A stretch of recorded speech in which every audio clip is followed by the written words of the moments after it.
profitable we make our company, that can help us put an additional bonus into your 401k at the end of the year. So instead of having to just pay out bonuses to employees and they may take it or leave it, one of the ways that you can help retain those employees is by bonusing them into their 401k and actually having a vesting schedule on that, which says, hey, you got to stay with our company a certain X amount of years before you're able to actually leave or retire with this benefit. So there's a lot of different structures in place out there, and trying to get creative and trying to figure out what's going to be the best solution for our clients is what our goal is at James G. Parker.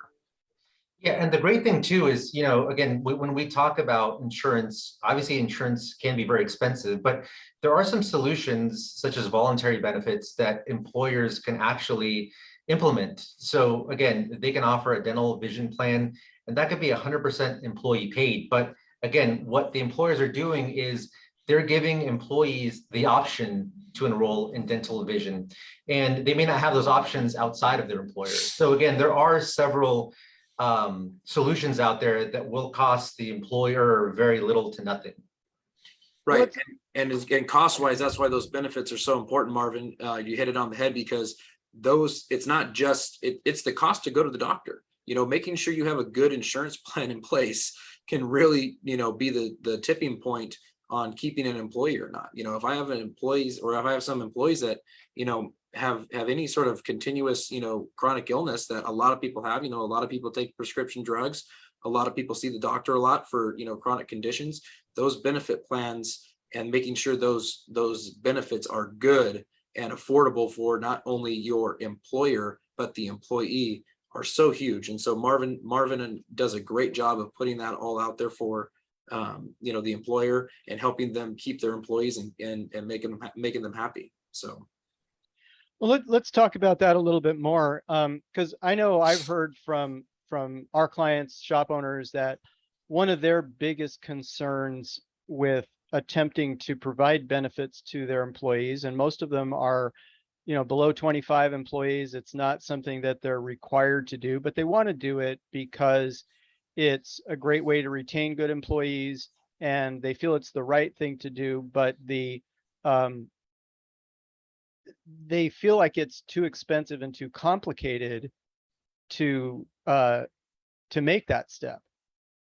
And the affordability thing, I think, is one of the things you were just talking about, but I think it's also one of the shop's bigger concerns. How easy is it for, say, a shop with maybe 10 or less employees to implement health benefits? Well, that's I know you can't speak to specific prices, but yeah, and that's a great question. And again, Brett and I, we like to consider ourselves as trusted partners, trusted advisors to our clients. So how easy is it? I mean, it's a multi-step approach. But again, there are solutions out there when it comes to medical. Like, you don't have to offer a platinum, no deductible $10 copay plan to your employees that's going to cost a fortune. There are other plans out there. There's 4 metallic tiers. There's the platinum, gold, silver, and bronze.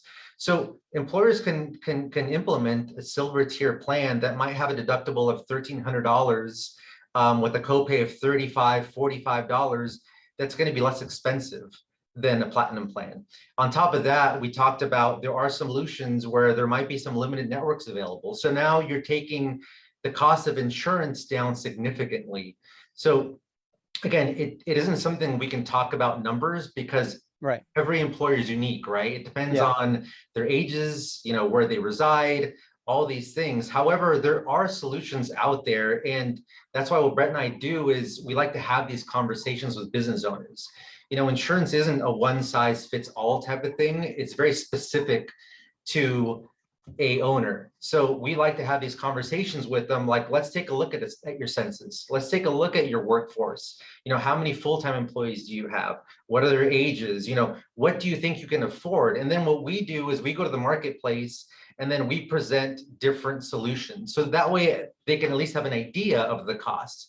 Because a lot of times, employers, they come to me and they say, I can't afford insurance. And I said, well, have you done an evaluation of what insurance might cost? And they always say no, but I've heard it's expensive.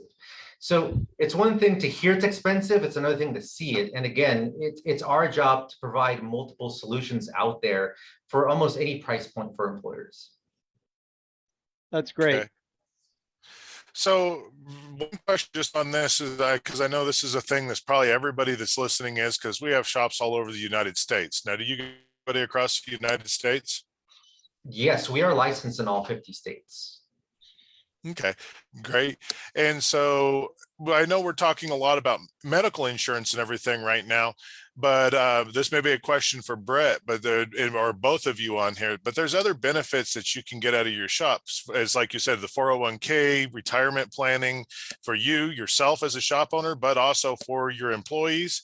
And I have a question because I know this has come up quite a bit. What also about like possibly insurance on key employees in the business if something was to happen to them?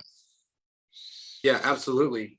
There's a lot, that's a huge, deal for employers, is to say, if I have, first of all, let's just start with the business owner, right? If something happens to the business owner, is that shop going to continue to stay in place? Is there a management team there to continue, moving forward, or does that force a sale of the company?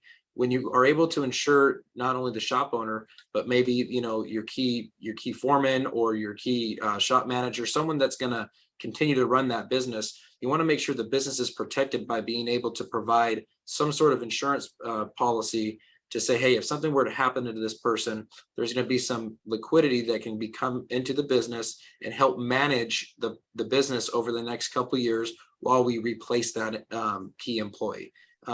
You never, especially hiring, I think everybody knows this, trying to hire people, it's tough. You don't get it right the first time, every time. So, it might take a couple people before you find who that person is. Obviously it might take from the standpoint of, it's not a couple months, it might be a couple years. You might think you have that person, and you next know that they're gone. So being able to insure the business from that perspective is a big deal.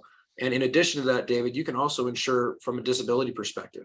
So if someone were to get hurt and not able to actually physically perform their job, you could help with business overhead with business owners. So that way the overhead of the business is covered from a disability perspective, and that can continue to provide the business with cash flow to manage their shop while the business owner is obviously recovering, or if they're not recoverable, obviously finding what that long-term solution is. So those are big planning opportunities for business owners. And then when it comes to the retirement plan, a 401k is probably one of the most common plans out there. And the reason why is because it's very flexible. There's a lot of other plans out there. I'll name a couple. There's called a simple IRA, which stands for savings instead of match plan for employees. There's also SEP IRAs out there that employers can offer. There's different types of plans, and each of them have their different little spins. But the reason why 401ks are utilized mostly is because they're the most flexible. It doesn't require a business owner to make matching contributions, and it gives them flexibility on when they actually do make their matching contributions, when they do offer that. So that's one of the biggest reasons why 401ks are used. But in addition to that, there's a lot of talk out there, and you can look up articles and things like that. People think they're expensive as well. And I like to hit that on the head, and I like to really counter that with it really is not that expensive, especially when you go back and you look at it. Most people find the cost of the 401k is in the matching, right? So say, hey, if I'm going to match for the employee, that's where my cost is. And that could be, significant. Well, you can control that cost. You obviously can run, your numbers and say, hey, look, this is what I'm able to offer to my employees. And you could know what that cost is. To maintain the administration cost is very, very minimal. Obviously, we quote those on an individual basis for employers, but I can speak from a generality perspective that when you sit down and have a conversation with our firm, we break it down and we try to keep it very simple, because the administration is not that big of a deal. It's just a one little added piece that you have to take care of on the 401k. But going back and you read, oh, this is cheaper than that. It's like, actually, it's not. It's actually very much more cheaper to have a 401k and give yourself flexibility than lock yourself into some of these other type of retirement plans that absolutely require, employer contributions and have to pay everything on time and all that fun stuff. So like I said, 401ks are very flexible. And then the key man insurance, like you said, David, can be very, very beneficial to a business owner. So actually, I want to run by a scenario based on what you said, and I want you to tell me if my understanding of it is correct, because this is something that in at least one or two cases has happened in shops that I've worked with. So let's say you have a shop and they've got a technician that's been in their shop for 10 years or more. He's getting older, and one day he has a heart attack at the shop, and he goes to the hospital. He survives, he's okay, but his doctors tell him he can't do strenuous physical work anymore. So while there's a happy outcome for the employee in that he didn't die from the heart attack, from the shop's perspective, they just lost one of their most important employees.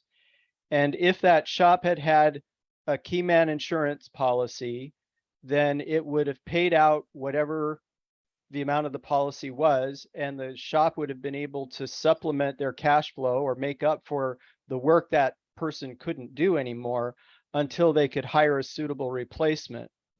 Is that a correct understanding of the whole concept of key man? Yes, so you're talking more specifically about the disability side of the key man. So obviously that person is still living, and that has now been a financial hit to the business. And from a disability perspective, that claim would be something that the insurance company would cover and be able, and obviously depending on how much you insured, would pay out, monthly benefits to the business. In the form of the other type of form is life insurance, to where if that employee did pass away, Chris, then there would be a death benefit paid to the insurance from the insurance company to the shop owner, and they would be able to use that cash flow in a lump sum to help. Number one, most of the time when life insurance is purchased on an employee, there's some part of that benefit that will be paid out to their spouse or beneficiary as like severance pay, or like a packet, a benefit package if something were to happen to them. And then in addition to that, the leftover funds that the business has insured allows the business to obviously make up for that in cash flow, especially if that, like you said, let's say it's a sales manager, someone making sales, you need to make sure that that cash flow is enough to obviously replace what that person's sales are over the next couple of years, while you go out and look for that new employee or that new person, or people, might be multiple people. So yes, hitting the nail on the head. The first one that you described would be disability, and then the second one is the life insurance, which would pay if the employee did pass away. That's great. Now, another question that I have, because I've been through this myself in the past in a business as a business owner, when you implement benefits, because both health insurance and everything related to that, and investments and everything related to that, are super highly regulated. And there's a lot of details that you have to have taken care of, all the I's dotted and T's crossed, so to speak. And that's super complicated all by itself. So I found out that you need somebody to manage that for you as a business owner. Talk about what JG Parker does to make that whole administration of benefits easier on the employer. Yeah, sure. Go ahead, Marvin. Oh, I was going to say, yeah, so that's a great question. So again, that's part of what we do as an agency. So our job is to take care of the entire implementation and maintenance of the insurance plan. So what does that mean?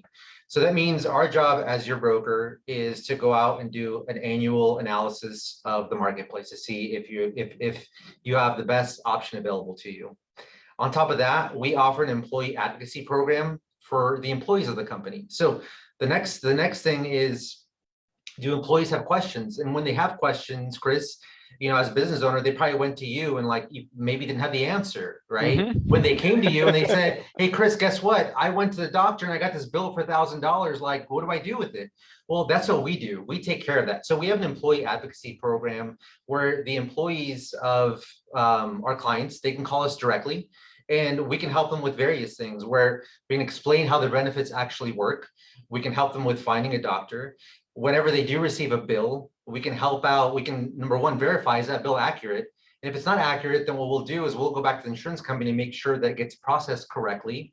If for some reason we need to file a grievance on the behalf of the employee, we can do that as well. So the other things you talked about as far as compliance goes is there's a risk of compliance. So there are documents that every business owner does need to provide their employees when they offer an employee benefits program. Well, guess what? We take care of all that for you. So at open enrollment, we make sure that we provide all the notices.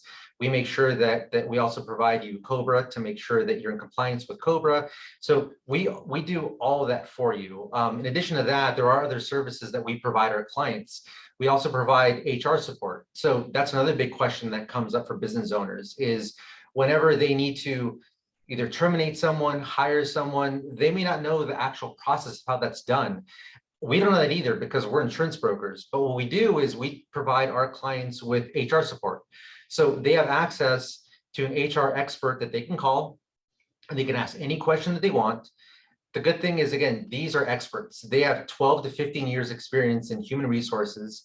And what they do is they will provide an answer, but they'll also provide the answer in the form of an email, which is really important because they'll come back with your question, their answer, but also like where they're getting that answer from, right? This isn't like I just did a Google search and I just found out this is the right answer. Like they really reference like where they're getting that from. So Right. that's what our job is as brokers, is we take care of all of that for you. So the job of a broker isn't to see you once a year and say, hey, guess what, Chris? Your rates are going up by 10%. I'll see you next year. It's really to be there day to day. That's why we consider ourselves as trusted partners and trusted advisors for our clients. Yeah, that's so good. I got to tell you, just from my own personal experience, and for all of our audience that's watching, you do not want to try to implement these kinds of benefits without a partner like that, because what ends up happening is you become the place where everybody's going to direct their questions, and you're not the expert at it either, and you don't want to try to be. I was really glad I had somebody that I had hired to do that for me, because it made the world of difference between me doing it and not doing it, because I could direct those questions at the right person who could handle that. And it's a really important point of offering and maintaining your benefits for your employees.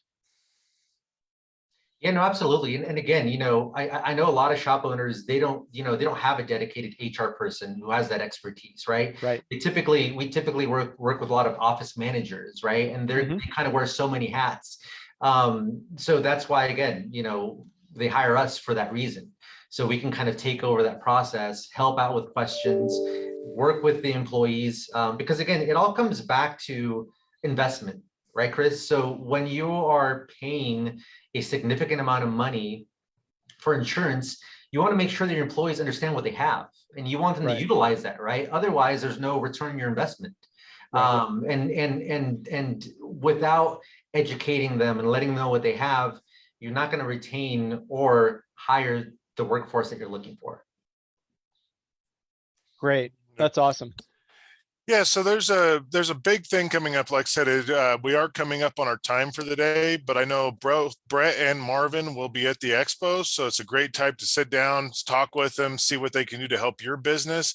And also, Carolyn's posted in the chat for this particular Facebook Live the contacts for both Brett and Marvin, so you can reach out to them, let them know that you're part of the Drive with Drive, and you wanted to talk to them and see how they could help your business. And they can, I'm sure they'll take the time and walk you through your business and what's best for you and what they can find. So once again, Marvin and Brett, thank you for joining us today on Facebook Live. Thank you very much for your time. Thank you, Chris. Thank you for having us. Yes. Okay. And for all of our viewers, we'll be back next week with Marvin Baker of Solera and Company Incorporated, and they're going to be talking about a lot of products. One of their main products that they offer is Identifix, so we'll have them on to ask questions next week, which they'll be at the expo too. And then the week after, we'll be joining you from the expo live from Orlando, Florida. So everybody have a great weekend, and we'll see you next week. Thank you, David. Thank you, Chris. Thank you, guys.